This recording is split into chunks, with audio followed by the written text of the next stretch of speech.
Hoje eu quero refletir com você sobre um atributo de Deus.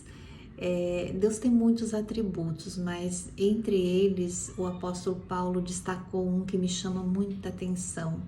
Quando ele escreveu para o discípulo dele, para Timóteo, assim, Deus é fiel. E ainda que nós sejamos infiéis, ele permanece fiel, porque não pode negar-se a si mesmo. Porque a fidelidade é um atributo característico da natureza de Deus, né? Salmo 149, ele fala justamente sobre fidelidade, né? Sobre esse atributo da fidelidade. E o título do Salmo diz assim, que os fiéis louvam a Deus. Então, é incrível porque esse Salmo, ele vai tratar de justiça, né? Então, assim, ele vai nos mostrar que quando Deus confere poder e autoridade para pessoas exercerem juízo e justiça na terra, e não havendo essa fidelidade por parte de quem ele atribui esse poder, esse salmo vai nos dizer que haverá da parte de Deus um juízo por meio daqueles que se santificam a Deus, eles santificam a Deus em suas vidas por meio da fidelidade. Eu quero ler alguns trechinhos aqui desse salmo para vocês conferirem comigo. Então, ele conclama o povo fiel a Deus para não só para louvar, mas para se alegrar. Ele diz assim no versículo 2: regozije-se Israel no teu Criador, exultem no seu Rei, ó filhos de Sião, louvem-lhe o nome com flauta e cantem salmos. Então ele está aqui se conclamando como rei, mas ele está pedindo para que aqueles que ele honram se alegrem nele.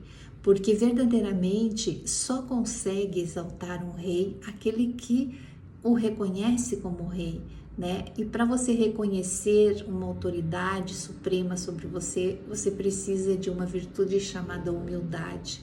Porque quem não é humilde não vai reconhecer a grandeza do seu Criador ou dos seus superiores. E ele vai dizer assim, no versículo 4, porque o Senhor se agrada do seu povo e de salvação adorna os humildes. Olha só, o Senhor adorna os humildes de salvação, porque Deus sabe que o soberbo jamais vai louvá-lo, né? Mas os humildes com certeza o louvarão, e por conta disso ele será adornado de salvação pelo Senhor. Nos seus lábios estejam os altos louvores de Deus e nas suas mãos a espada de dois gumes, para exercer vingança entre as nações e castigo sobre os povos, para meter os seus reis em cadeias e os seus nobres em grilhões de ferro, para executar contra eles a sentença escrita, o que será honra para todos os seus santos. Então, olhe só, esse Deus que é fiel, que é amoroso, ele tem no seu caráter também a justiça. Ele é um Deus fiel, mas ele também é um Deus justo. E aí ele diz assim que os santos terão a exultação no seu coração e terão a honra de executar juízo contra príncipes e nobres que se utilizaram de poderes para cometerem justiça nessa terra.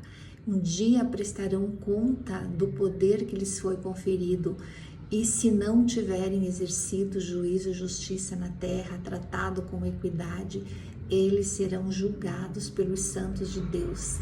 Quantos aqui na terra que são injustiçados por essas autoridades para se manterem fiéis na integridade do seu caráter por temerem a Deus?